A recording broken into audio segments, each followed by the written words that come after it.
Saudações, gente bonita, mestre líder aqui em Ouro Preto, Minas Gerais, são 7 horas da manhã.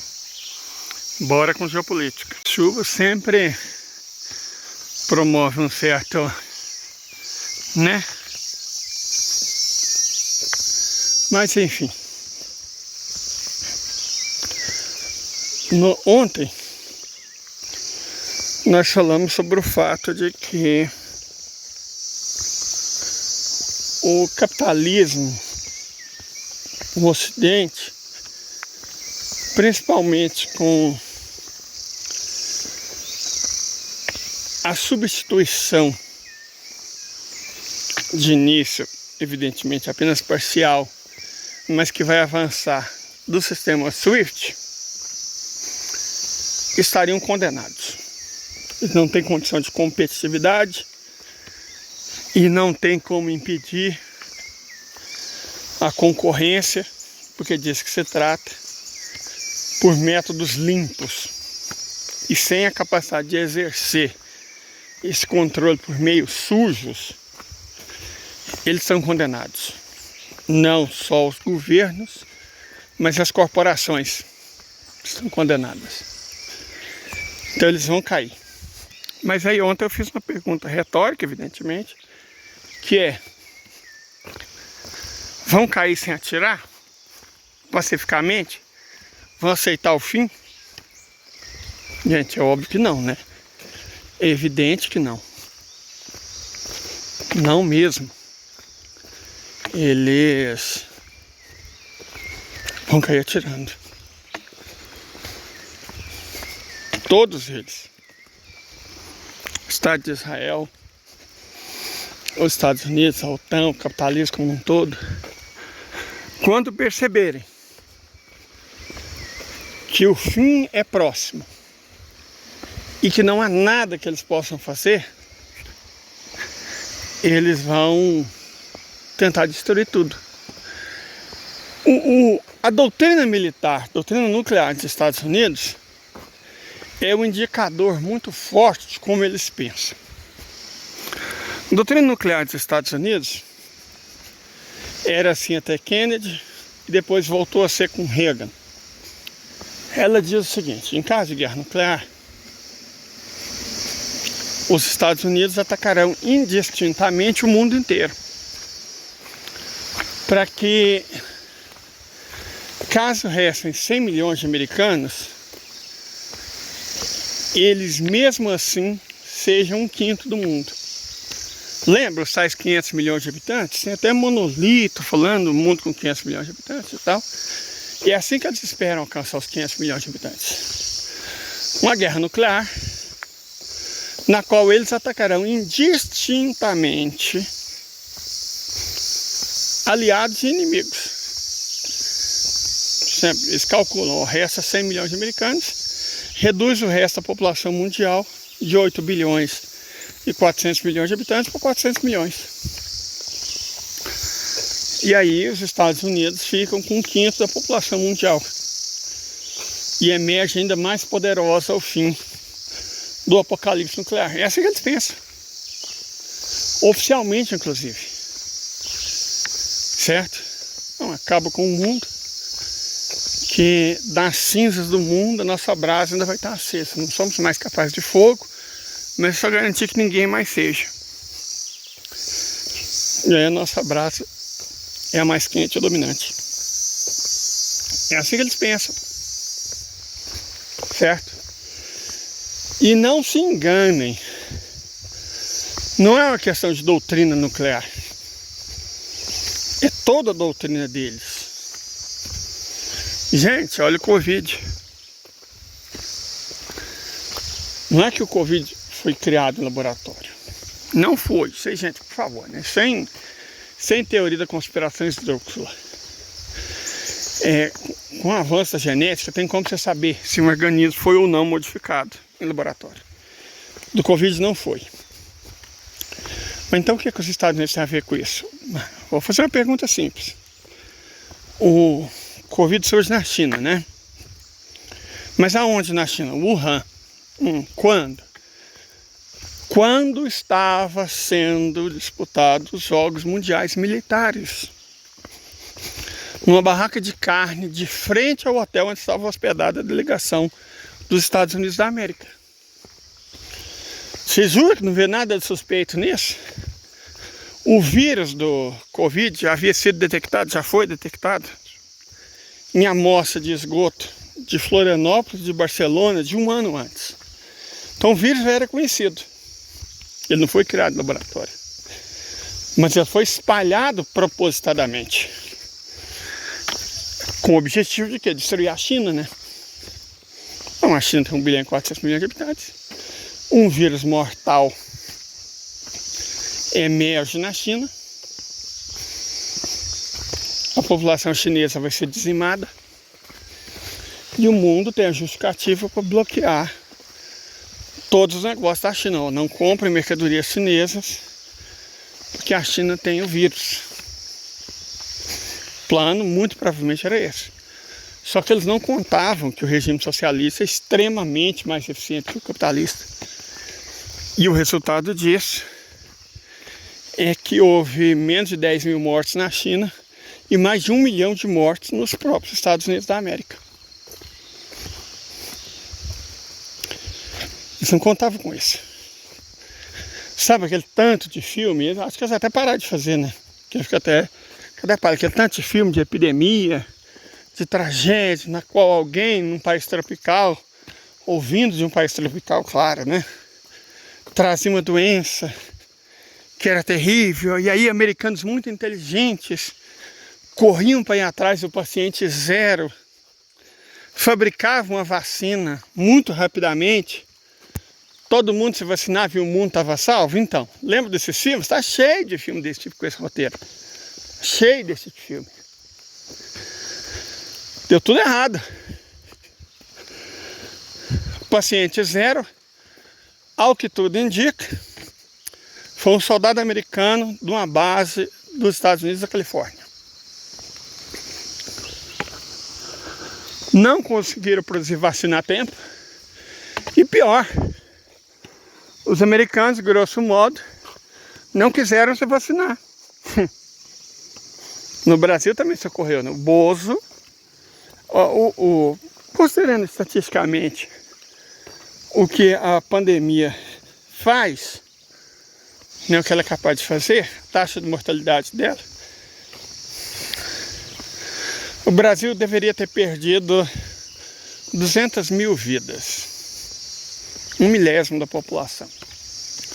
Por que perdeu 700 mil, meio milhão a mais? Isso diretamente, né? Não estamos falando de enormidade de vidas indiretas que foram perdidas por consequência do Covid. AVC, né? Derrames de modo geral. Punhados de doenças decorrentes. Porque o Bozo, que nos governava, era um desses imbecis que começou a falar mal da vacina e a tentar vender cloroquina. Olha que loucura, que insanidade. Então eles não imaginavam, na verdade eles imaginavam, né? Tanto que a governante é imbecis o suficiente para matar o próprio povo. Ok, só que isso aconteceu com eles. Donald Trump não era de uma cepa assim tão diferente da do Bozo. E aí a China conseguiu vacinar todo mundo com métodos chineses. E vamos pôr, se a ideia do Covid é numa situação normal, extirpar 1/1000 das vítimas, a China era para ter perdido 1.400.000. Mas eles imaginavam que perderia bem mais, né? Superestimaram o vírus. E, no entanto, perdeu menos de 10 mil. Os Estados Unidos era para ter perdido 300 mil. No entanto, perderam 1 milhão. Então, a mortalidade de 0,1%, 1/1000, leva em consideração a inteligência básica. Não a estupidez proposital, certo? Não uma estupidez proposital. E aí, bom, né? Seja como for, eles aproveitaram a epidemia do Covid para ter enormes lucros, e se engana quem pensa que esses lucros foram restritos ao mercado farmacêutico, à indústria farmacêutica. De forma alguma. De forma alguma, gente. O período da pandemia foi o que teve um maior aumento no número de bilionários e na concentração de renda, concentração de riqueza. A pobreza explodiu no mundo. O número de bilionários também. E o percentual de renda controlado por esses bilionários também cresceu. A desigualdade cresceu como nunca. Foi para isso a epidemia. Milhões de vidas foram perdidas. 5 milhões. E você acha realmente que essas pessoas se importam com 5 milhões de vidas? Estão nem aí. Certo? Elas não estão nem aí para 5 milhões de vidas. Os lucros aumentaram. Concentração de renda cresceu. Está ótimo. Mais bilionários e bilionários mais ricos. Mais pobres e mais pessoas ainda mais pobres. Está ótimo. Esse é o sistema. O sistema é isso. Não se enganem, nem se iludam. Ora, se a gente sabe disso, a gente também sabe que o sistema vai reagir quando perceber que está sendo expelido. Como eles vão reagir? Com guerra. Vamos só fazer um intervalo e vamos falar sobre isso.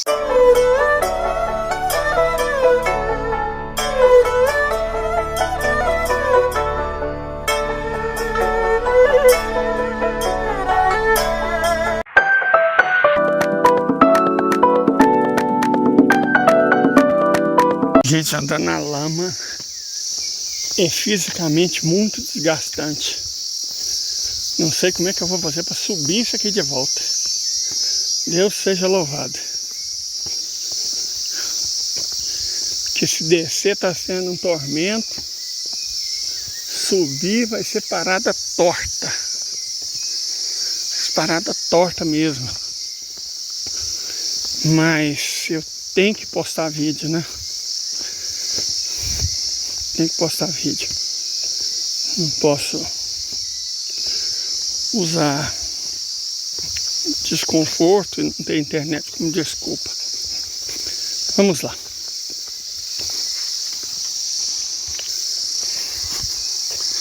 Bom, muita gente se preocupa com isso. E está correto essas pessoas de que o Ocidente vai reagir com guerra, né? Na verdade, eles já estão reagindo com guerra. Eles estão reagindo. O que Israel tem feito, por exemplo, é isso. Mas aí, gente, vem uma outra questão. Eles são capazes, quer dizer, até que ponto eles são capazes? Se fosse 30 anos atrás, seria uma tragédia. Eles estavam com enorme superioridade econômica, militar. Mas hoje, eles não têm nem igualdade econômica e militar. Quanto mais superioridade. O Ocidente ganhou alguma guerra que travou em condição de igualdade? Nenhuma, nunca. Eles nunca venceram a guerra em condição de igualdade. Para vencer as guerras, eles sempre precisaram de condições de superioridade militar, tecnológica e econômica.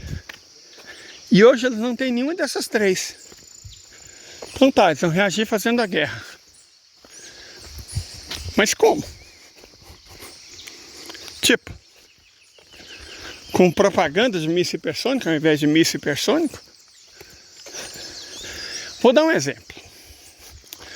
Se vocês procurarem por mísseis balísticos, por países, vocês vão ver que aparece aí no Google um suposto míssil balístico israelense capaz de viajar 5.000 quilômetros.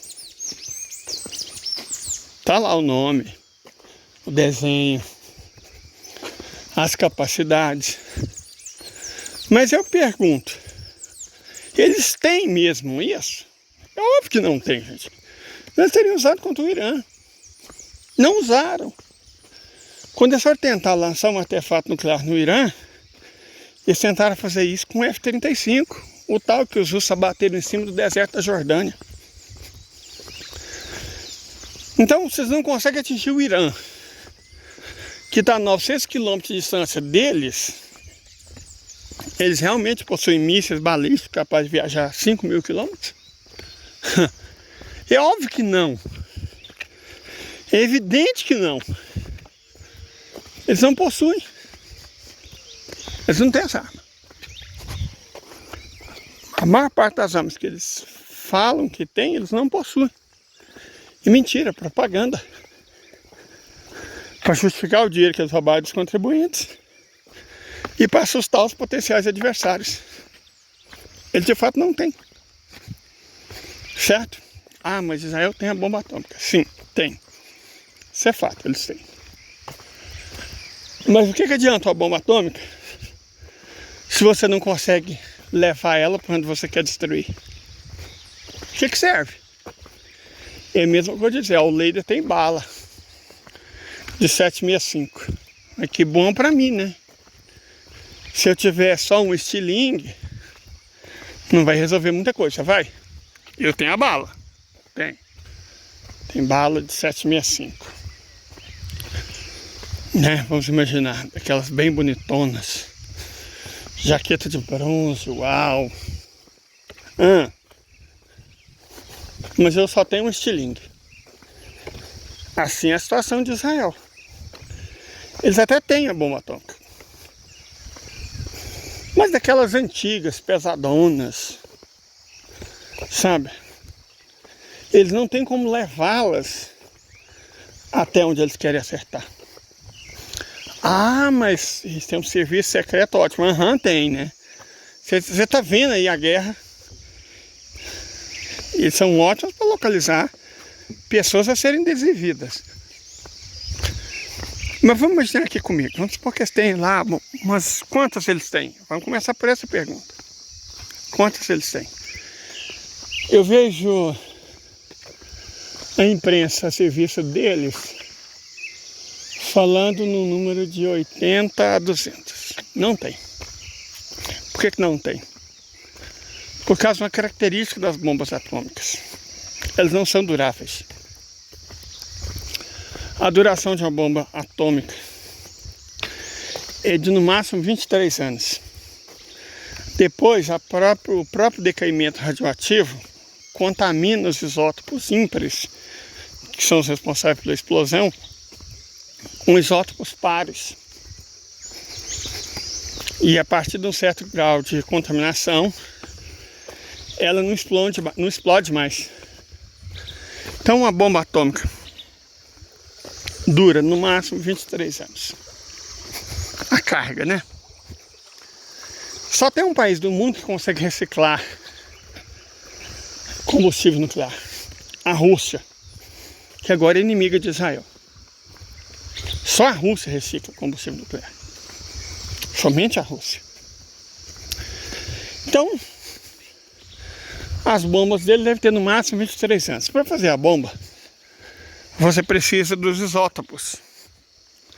Os isótopos você tira eles em instalações nucleares. Quantas tem Israel? Com qual capacidade? Israel é uma economia minúscula e um produtor minúsculo de energia. Vamos supor que eles têm material para fazer 3 por ano. Vamos supor, estou sendo muito otimista. Em 23 anos, eles conseguem o primeiro carro. Em 23 anos, eles conseguiriam no máximo 70. Então beleza, tem 70. 3 vão deixar de funcionar esse ano. E isso considerando que eles conseguem fazer 3 por ano, que eu duvido.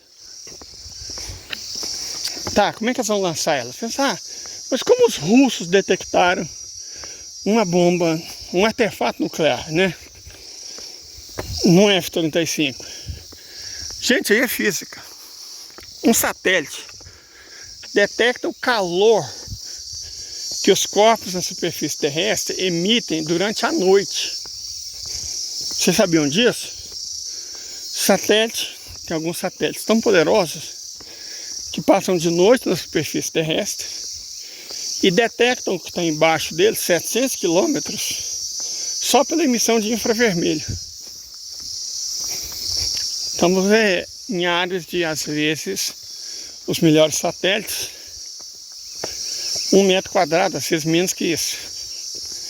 Então, se você tem, por exemplo, um botijão de gás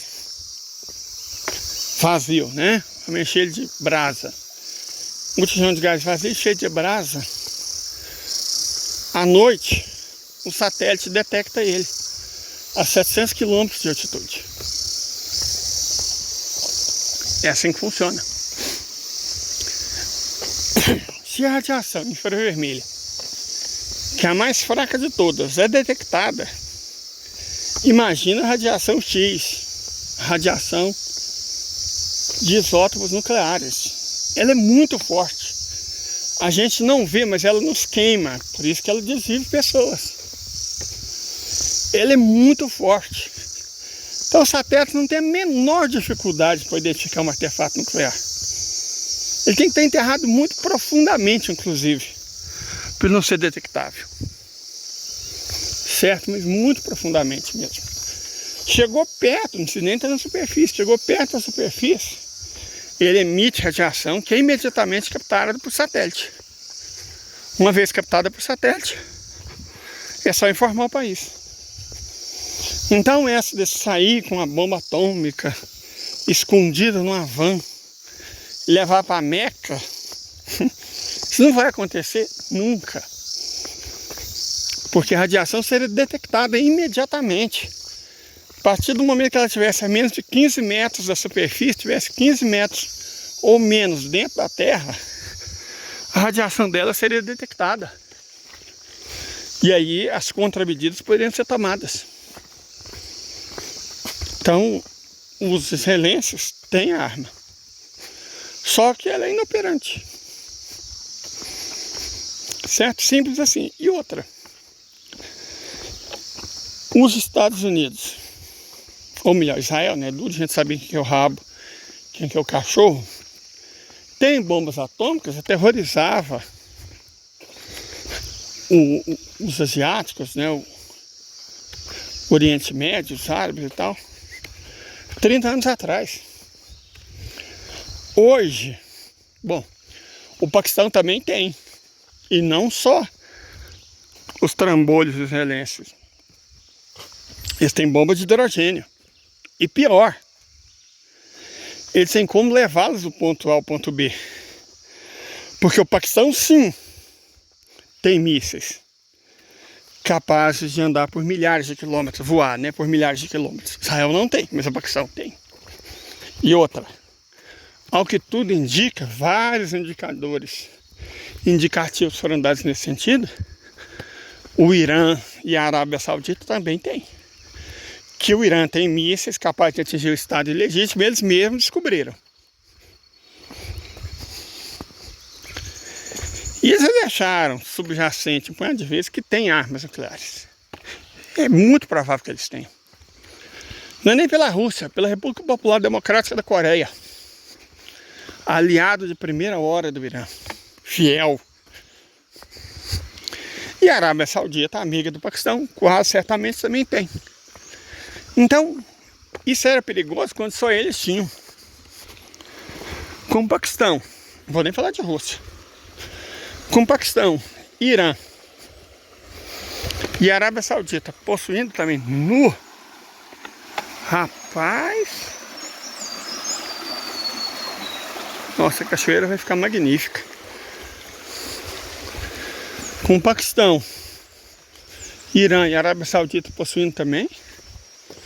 E aí a gente vai lembrar o seguinte: a Arábia Saudita tem 2.250.000 km², né? É do tamanho de quê? Do Nordeste mais o Sudeste. O Irã maior do que o Nordeste. Israel, bom, menor do que Sergipe. E 70% da população está concentrada numa faixa litorânea do tamanho do município de São Paulo. Então eu diria que uma coisa é um artefato nuclear num país do tamanho da Arábia Saudita. Outra, num do tamanho do Estado de Israel. E com a concentração de gente que eles possuem. Mais ainda, um míssil termonuclear pode ser detido por mísseis hipersônicos ou laser. O problema é que só a Rússia, os aliados da Rússia, possuem essas armas. Os Estados Unidos e os aliados dos Estados Unidos não possuem. Ele só tem propaganda e artigo na Wikipédia. Só isso. Então, nós terminamos essa primeira parte discutindo esse vídeo, na verdade, discutindo o óbvio. Sim, eles podem ser tentados a fazer a guerra. Mas como eles farão? Só para concluir, o Shaker Latinoamérica é muito bom. Não é igual ao Shaker original, mas é muito bom. Teve um artigo interessante de um russo falando sobre as tais manobras da OTAN, né? Que era para envolver 500 caças e 300 mil homens. Custaram achar 200 caças e 100 mil homens. Não tem arma, nem soldado, nem munição. Eles mesmos admitem isso. Eles mesmos admitem isso. Então como é que eles vão lutar, gente? De verdade. Como é que eles vão lutar? Não vão. Ah, eles podem. Podem. Eles têm como causar um estrago. Tinham como. Eles podiam no passado, não podem mais. Não tem mais como. É claro que algum estrago eles não podem fazer. Isso é evidente, seria temerário desconsiderar isso. Mas hoje, o Ocidente é basicamente formado por tigres de papel. Só isso. Eu teria mais medo de ser atacado por uma onça andando no meio dessa floresta do que dos Estados Unidos atacarem a Rússia com armas nucleares. Para ser honesto com vocês. Leila, o que mais te assusta? Não digo ser atacado, eu digo sentir o cheiro da chimboda. Que a onça tem um cheiro muito específico. Você sente a uns 150 metros, 100 metros de distância, você sente o cheiro dela. Eu vejo as notícias de pessoas sendo atacadas por onça. Devia estar com Covid, congestão nasal, ou está fedida para não conseguir sentir o próprio cheiro, e, portanto, de coisas com cheiro semelhante. Mas uma pessoa limpa sente o cheiro de uma onça a 150 metros. Então, Leite, você tem mais medo de repente, você sentir o cheiro de uma onça andando no meio desse mato, ou dos Estados Unidos atacarem a Rússia com armas nucleares? Eu falei, 1000 vezes sentir o cheiro, não vou nem falar ver, sentir o cheiro da onça. Eu tenho medo de onça, não de tigre de papel. Recomendo, inclusive. Ótimo dia. Até mais.